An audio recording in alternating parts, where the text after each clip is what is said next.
It was just after midnight in Creston, Canada. Shirley Wasick was nearly asleep in her bed, her book resting on her lap after hours of reading. Her two youngest daughters were asleep beside her, while her eldest child slept in another room. The house was quiet, the kind of silence that comes with the late hours of the night. But that silence was interrupted by a voice calling from outside, a voice Shirley recognized. Curious, Shirley got up and went to the door. She wasn't expecting anyone at that hour, but the familiarity of the voice prompted her to respond. What happened next would change everything. Opening the door to that familiar face proved to be a decision with tragic consequences, not only for Shirley, but also for her children. What began as an ordinary night in Creston would soon become a pivotal moment in a case that would leave the community in disbelief. Hello, true crime enthusiasts. My name is Anton, and today we'll be looking into a case that stands out as one of the most shocking in Canada's history. A case so extreme, it almost feels like fiction, but it's all too real. Before we begin, I want to emphasize that this video contains graphic details of the events that unfolded. It's not for the faint of heart.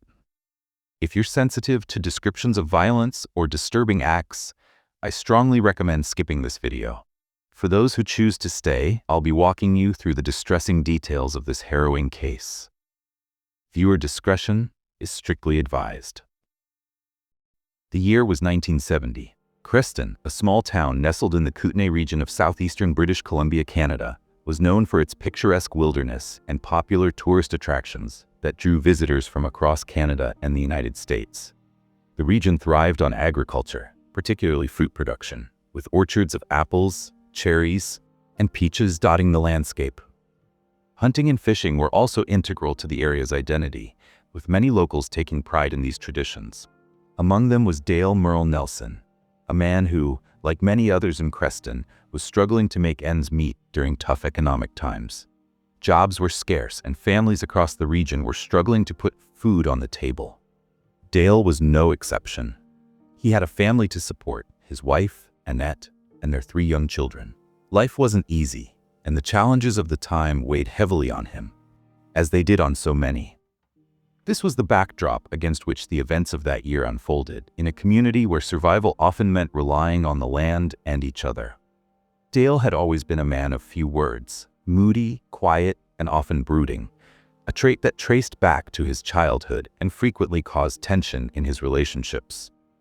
Most people who knew him would describe him as cynical, perhaps even a little depressed, but for the most part, he had managed to keep his struggles under control. That was until 8 months earlier, when he attempted to take his own life. In a moment of despair, Dale had tried to shoot himself. At the last second, he flinched, moving his hand just enough to fire the gun into the air instead.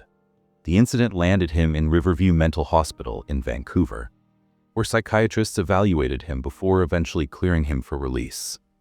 Despite his inner turmoil, Dale was, by most accounts, an average husband to his wife, Annette, and a kind father to his 3 children. He was helpful around the house, even if his troubled nature sometimes surfaced.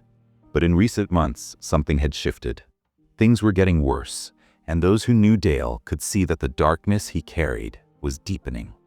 The calm facade he had managed to maintain was beginning to crack, and no one could predict just how far things would spiral. Unknown to those around him, Dale had been quietly grappling with a deeply personal issue, one he kept hidden out of shame. He was struggling with increasing sexual impotence, a problem he would never discuss with his traditionally masculine, testosterone-driven peers. The situation was compounded by the fact that the only time he could perform was after drinking, which only added to his reliance on alcohol.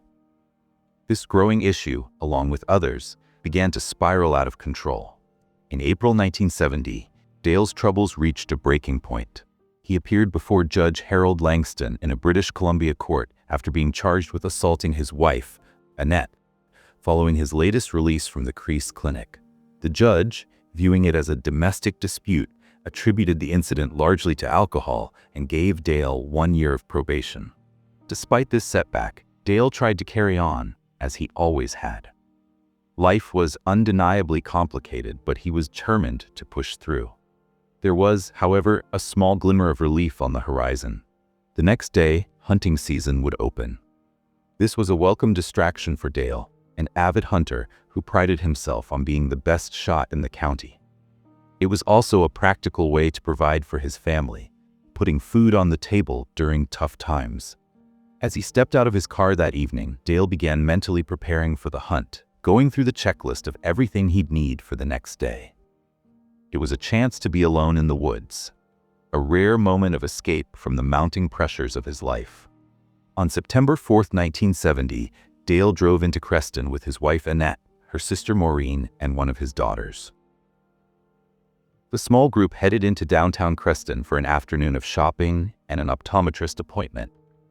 Dale seemed to be in good spirits, smiling and engaging in conversation as they made their way through the bustling streets. Driving along Canyon Street, a charming area filled with tourists and nostalgic air, Dale appeared relaxed, almost as if he was enjoying a brief escape from the pressures of his life. After parking the car in a recently vacated spot, Dale spent the next few hours with his wife and daughter, taking in the simple pleasures of the afternoon. Later, as they wrapped up their errands, Dale handed the car keys to Annette, telling her she could head home if she wanted. He explained that he needed to run a few more errands and would find a ride back later in the day. As the holidays approached, the liquor store in Creston was busy with people stocking up for their celebrations. Dale was among them, picking up a 6-pack of beer and a 12-ounce bottle of cheap vodka. He paid for his items, exchanged a nod with the storekeeper, a familiar face, and left. His next stop was the local bar, which was already crowded by early afternoon. Inside, Dale joined a logging buddy at a table, and the two of them drank beer while discussing the upcoming hunt. Dale mentioned that he needed to head home before it got too late because he still had to retrieve his rifle, a Mauser Model 98. The rifle was on loan to his sister-in-law Maureen, who had asked for it for protection since she no longer had a man in her house. Rather than heading home as he had initially planned, Dale chose to stay at the bar and continue drinking into the evening. By the time he had downed 5 beers, he finally began to feel the relaxed sensation he'd been seeking for so long. His demeanor shifted. He became more open, laughing, cracking jokes, and engaging with anyone who caught his eye. The drinks kept coming, and Dale moved from table to table, mingling with the loggers he knew. As the evening wore on, Dale's conversation centered on one thing: his past hunting exploits. It was the one topic he took pride in, the one thing that still gave him a sense of accomplishment. He recounted stories of his skills and adventures in the woods, the alcohol loosening his tongue and fueling his nostalgia. For Dale, these moments at the bar were a fleeting escape from the weight of his struggles, even if they were leading him further from the responsibilities waiting for him at home. Finally, Dale and his 2 friends left the bar to drop him off at home. But the night wasn't over yet. On the way, they stopped to buy a few more drinks, continuing to drink as they drove. After arriving at his house, Dale made his way to his sister-in-law's nearby home to retrieve his rifle for the upcoming hunting trip. Much of Dale's wife's family lived in close proximity, creating a tight-knit community of relatives. Maureen McKay, the sister-in-law, handed Dale his rifle back, and they chatted for a few minutes before being joined by Maureen's aunt, Shirley Wasick. Despite being Maureen's aunt, Shirley was nearly the same age as her niece, making their relationship more like that of peers. Shirley joined the conversation, and the 3 of them talked for a while. It was the first time in a long while they had seen Dale in such a good mood, a rare moment of lightness in what had otherwise been a difficult and troubled time for him. After saying his goodbyes, Dale headed back to downtown Creston. He drove to a gas station owned by one of his former employers, filled up his car, and then purchased a box of 7mm ammunition, explaining it was for the upcoming hunt. With his errands seemingly done, he got back on the road toward home. But along the way, Dale made another stop, this time at the liquor store. He bought more drinks and began consuming them, slipping back into the familiar pattern that had become his norm. Back at Maureen's house, she received a phone call from her friend Frank Chaleur. Frank, who was in town, asked if he could stop by for a visit that evening. Maureen agreed, and late at night, Frank arrived at her home. The two chatted briefly, catching up, when suddenly there was a knock at the door. Startled, they fell silent, trying to figure out who it could be. Frank peeked through the window curtain and saw that it was Dale. However, after no one answered the door right away, Dale quickly left the front of the house. Maureen assumed he was just drunk and shrugged it off, thinking little of it. A few seconds after Dale left, around 12:30 a.m., Maureen received another call, this time from her aunt, Shirley Wasick. Shirley's voice was filled with panic as she asked Maureen to come to her home immediately and help her. The call abruptly cut off before Maureen could ask any questions or get more information. Left with a sense of unease and no further explanation, Maureen had no way of knowing what had just happened or what she was about to face. Frank, concerned about Shirley's panicked call, went to her house to check on her. When he knocked on the door, Shirley answered but insisted that nothing was wrong. Frank could see the lie written plainly on her face despite her words. Her unease was evident. But Shirley was adamant that everything was fine, and without any further explanation, Frank had no choice but to return to Maureen's house. Back at Maureen's, Frank relayed what had happened, explaining that Shirley had denied any issues, but that her expression told a different story. Both he and Maureen were puzzled by Shirley's strange behavior, their concern growing. Suddenly, their conversation was interrupted by the sound of someone running up the gravel driveway toward the house. Moments later, small fists began pounding urgently on the door. Maureen rushed to open it, only to find her 12-year-old cousin, Debbie, Shirley's eldest daughter, nearly collapsing inside. Debbie was hysterical, her anguished screams making it difficult to understand what had happened. Frank and Maureen tried to calm her down, urging her to explain. Finally, through her tears, Debbie managed to say it. Cousin Dale had hurt her mother. She had heard his voice, her little sister's screaming, and had seen her mother injured and lying on the floor. Shocked and horrified, Maureen immediately called the Royal Canadian Mounted Police. The night had taken a dark and tragic turn, and the family was now caught in the aftermath of Dale's spiraling descent. Soon after, cops arrived at Shirley's house. Maureen already informed the police about Dale and the possibility that he might be armed. Officers were cautious of the situation as the suspect might be armed.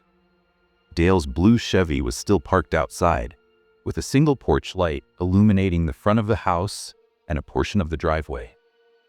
Scanning the area for any signs of life, the officers finally noticed a small figure standing behind a fence. It was 8-year-old Charlene, Shirley's second daughter. Charlene was naked from the waist down and stood motionless in the front yard. Leaving the cover of the car, one of the officers grabbed Charlene, lifting her over the fence before carrying her to her Aunt Maureen, who immediately took her to the Creston Valley Hospital. The officers cautiously entered Shirley's house. In Shirley's bedroom, they found her lifeless body still lying on the bed, her wounds having taken her life. In the next room, they discovered the youngest of her children, 7-year-old Tracy, also dead and lying in a pool of blood. The scene was devastating, and the officers quickly exited the house to call for immediate backup and secure the area. Maureen, still reeling from the night's events, informed the police that Dale's house was nearby and that he had 3 children of his own. Concerned for their safety, the officers decided to check on Dale's home to ensure he wasn't there and that his children were safe. When they arrived at Dale's house, his wife, Annette, was startled to see the police outside. She had no idea about the horrific events that had just unfolded at her Aunt Shirley's home, nor the fate of her youngest cousin, Tracy. The officers approached Annette with caution.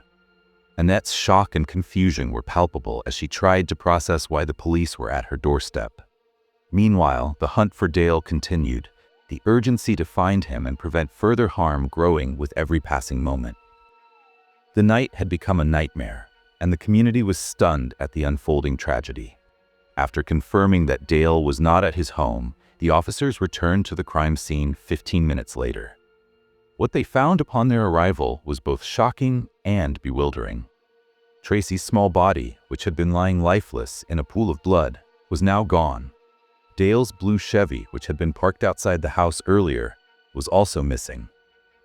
Adding to the grim scene, the officers noticed a fresh trail of blood, one that hadn't been there before, leading out of the house, across the steps, and down to the spot where Dale's car had been parked. The sight sent a chill through the officers. It was clear that Dale had returned to the crime scene, adding another layer of horror to an already tragic night. Stunned and alarmed, the police immediately launched an extensive manhunt for Dale, mobilizing resources to track him down before he could cause further harm. The urgency of the situation was palpable as the community braced itself for what might come next. As the search for Dale intensified, Elizabeth McKay, another sister-in-law to Maureen, contacted the police. She reported hearing a car speeding down her rarely used road in the middle of the night. Though she didn't see the vehicle, she was certain it was heading in the direction of Ray Phipp's house. Her suspicion, coupled with the urgency of the manhunt, raised alarms. Shortly after, the police received an alarming call from Isabel Saint-Amand, Ray Phipps's wife. She reported that there was a man at their home with a gun. During the call, the officers heard gunshots and the line went silent. Panicked, they rushed to the location, hoping against hope that the family had somehow barricaded themselves safely inside. But when they arrived, the scene that greeted them was nothing short of a massacre. Ray Phipps was found face down just inside the door, a gunshot wound to his head so severe that the top half of his skull was missing.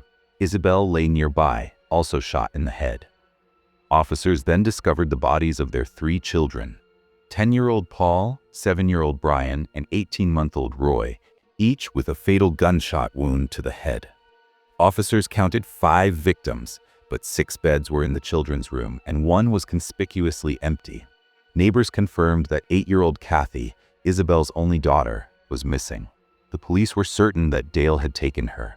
The night had escalated into an unimaginable nightmare, and the manhunt for Dale became even more urgent as the community braced for what might come next. The horror of the evening had left a trail of devastation, and the hope of finding Kathy alive was the only glimmer of light in an otherwise dark and tragic night. The horrific events of that night left everyone stunned, as Dale had never been known for such extreme violence. As the investigation unfolded, a chilling detail emerged. Dale had consumed lysergic acid diethylamide, commonly known as LSD, that night. After his drinking spree, he had somehow encountered someone who provided him with the potent hallucinogen. The drug, combined with alcohol, had a catastrophic effect on his mind, triggering a psychotic break that transformed him into a monster unrecognizable to those who knew him. Dale's rampage began when he went to Maureen's house, but when he received no response, he headed to Shirley's home instead. Knowing that her husband Alex was away, Dale likely saw an opportunity. When he knocked on Shirley's door late at night, she opened it, recognizing him despite the hour. The moment the door was unlocked, Dale launched a vicious attack. Shirley fought back, managing to call Maureen for help during the struggle. As Dale dragged her to the bedroom, a knock on the front door interrupted the chaos. It was Frank, checking on Shirley's well-being. Dale, however, was standing behind her and the half-open door, pressing a gun to her head. Terrified and desperate, Shirley lied to Frank, telling him everything was fine. Once Frank left, Dale's brutality escalated. He took Shirley to her bedroom, where her 2 young daughters, Charlene and Tracy, were crying and pleading for their mother's life. Ignoring the children's terrified screams, Dale tied Shirley to the bed and attacked her with a fire extinguisher, beating her mercilessly before committing a brutal sexual assault. The violence was so extreme that Shirley lost consciousness, leaving her helpless as the nightmare continued to unfold. The sheer depravity of Dale's actions left the community in shock, and the realization that LSD had played a role in his behavior added a tragic layer to the already horrifying events. The night had spiraled into unimaginable darkness, leaving families shattered and a community forever scarred by the brutality of one man's descent into madness. The night's horrors reached an unimaginable peak as 12-year-old Debbie, awakened by her mother's cries, witnessed Dale taking her younger sisters, Charlene and Tracy, into another room. Inside that room, Dale committed unspeakable acts of evil. He began by assaulting Charlene while Tracy, just a child, watched in terrified silence from a corner, forced to witness her sister's suffering. After some time, Dale released Charlene, who seized the opportunity to escape the nightmare, running out of the house and hiding behind it, trembling in fear. But Dale's depravity didn't end there. He turned his attention to Tracy, who was frozen in fear, having already seen her mother and sister endure the unthinkable. In a shocking act of brutality, Dale found a knife in the room and stabbed the little girl multiple times. He then proceeded to cut her body in half, from her head down to her pubic region, her small body savagely mutilated. In a final outlandish act, Dale consumed the half-digested cereal from Tracy's exposed intestines, a horrifying act that defied all comprehension. The sheer barbarity of Dale's actions was beyond anything a normal human being could understand. Those who knew him, once a shy, soft-spoken, and seemingly kind family man, were left in utter disbelief.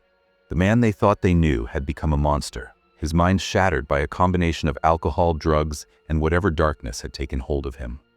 By the time Debbie had fled to Maureen's house for help, and the police arrived, Dale knew his time was running out.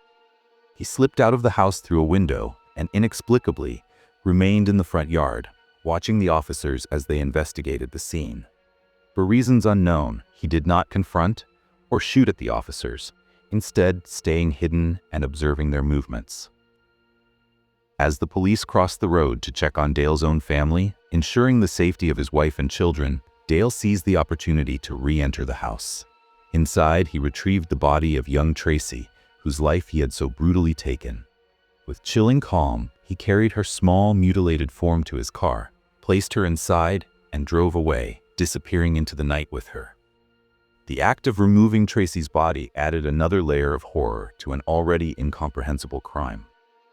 Dale's actions were not only brutal but calculated, leaving the police and the community in shock as they scrambled to piece together the events of that horrifying night. The hunt for Dale intensified, but his escape with Tracy's body deepened the tragedy, leaving unanswered questions and a trail of unimaginable grief in his wake. In a chilling and unexplainable escalation of violence, Dale drove to the home of Ray Phipps and Isabel, a family he had no connection to. With cold-blooded precision, he unleashed a horrifying rampage, shooting and killing the entire family within minutes. Ray Phipps was the first to die, gunned down as he opened the door. Isabel, his wife, was killed as she tried to flee, her life cut short in a moment of terror. The most chilling and heart-wrenching of the murders was that of their 18-month-old son, Roy. As the toddler turned to face Dale, his innocent curiosity met with unimaginable cruelty. Dale shot him, blowing the baby's head completely off. Next, Dale turned his gun on 10-year-old Paul and his 7-year-old brother Brian, killing them both in a matter of seconds.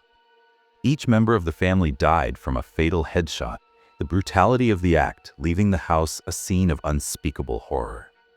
Amid the bloodbath, Dale abducted Kathy, the Phipps' 8-year-old daughter, who became the only survivor of the massacre, at least for the time being. The senseless brutality of Dale's actions defied comprehension, leaving the community and investigators in shock. The once quiet, unassuming man had descended into a vortex of madness, leaving a trail of devastation in his wake. The abduction of Kathy added urgency to the manhunt, as authorities raced against time to find her and stop Dale before he could inflict further harm. After an excruciating 36 hours of searching, the police finally located Dale's car. Inside, they discovered a hammer with human hair stuck to it, a grim clue that did not bode well for Kathy's fate. The horror deepened as searchers began finding body parts scattered within 40 meters of the vehicle. First a human arm, then a head, followed by a leg, and eventually the torso, with the remaining limbs still attached. These gruesome remains were identified as Tracy Wasik. About 200 meters further down the road, investigators found a rope tied to a tree.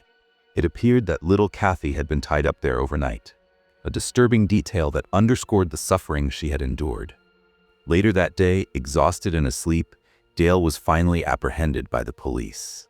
Upon his arrest, he led them to where he had hidden Kathy's body. When they found her, it was clear that she had met a horrifying end. Kathy had been stabbed in the back and then gutted, her life brutally taken in a final act of unspeakable cruelty. The discovery left the community and investigators devastated, the weight of Dale's heinous crimes casting a dark shadow over everyone involved. The arrest brought a sliver of closure, but the scars of that night would remain forever etched in the memories of those who lived through it. On September 8, 1970, Dale was formally charged with the non-capital murder of Shirley Mae Wusick. At the time, police did not charge him with further crimes due to a local doctor's assertion that Dale was mentally ill. The judge ordered Dale to undergo a 30-day psychiatric evaluation at the Ocala Correctional Center in Vancouver to determine his mental state and capacity. During the examination, Dale made a terrifying statement to the doctors. "I had no reason to do it. I had no reason to do anything. It seemed like it wasn't even me. It seemed like I was standing there watching someone else, yet I knew it was me." His words painted a disturbing picture of dissociation and detachment, suggesting that he had been consumed by a force he could neither understand nor control. Yet Dale's actions were all too real, and the devastation he left behind was undeniable. Dale was not a stranger to Shirley and her children. Every day, as he passed their house on his way to work, the children would wave at him, and he would wave back. This simple, neighborly interaction made the brutality of his actions even more incomprehensible. The monstrous acts he committed seemed to emerge from nowhere, transforming a seemingly ordinary man into a figure of unimaginable terror. The case of the Phipps family was equally tragic, as they were complete strangers to Dale, unrelated to his family or the events that had unfolded. Their ordinary evening turned into a nightmare, marking the end of their lives in a senseless act of violence. The horror of Dale's crimes left a lasting scar on the community, a stark reminder of the darkness that can lurk within even the most unassuming individuals. The case became a chilling tale of how easily the line between sanity and madness can be crossed, leaving behind a trail of devastation that defies comprehension. During the trial, despite the arguments surrounding Dale's mental condition, the court ultimately found him guilty of the horrific crimes he had committed. Dale was promptly sentenced to life in prison. He accepted the punishment without complaint, spending nearly 30 years behind bars before his death from throat cancer on February 10, 1999. As this harrowing case comes to a close, it leaves us with a somber and powerful reminder of the devastating impact substance abuse can have on lives. The chain of violence that unfolded that night was triggered by a toxic mix of LSD and alcohol, a combination that created a catastrophic psychological breakdown. These mind-altering substances can overwhelm the human brain, impairing judgment, lowering inhibitions, and plunging an individual into a dangerous state of disconnection from reality. The effects can include severe cognitive distortion, loss of impulse control, unpredictable and violent behavior, complete detachment from moral reasoning. What began as recreational drug use spiraled into a nightmare of destruction, not just for Dale but for the innocent lives caught in the wake of his actions. This tragic case underscores a critical message. Substance abuse is not merely a personal choice. It is a public safety risk with the potential to unleash unimaginable consequences. For those struggling with addiction, there is hope. Professional support, rehabilitation programs, and counseling can provide the tools needed for recovery and help prevent such devastating outcomes. Every life has value, and every choice matters. Let this case serve as a sobering reminder of the importance of making informed, responsible decisions and seeking help when needed.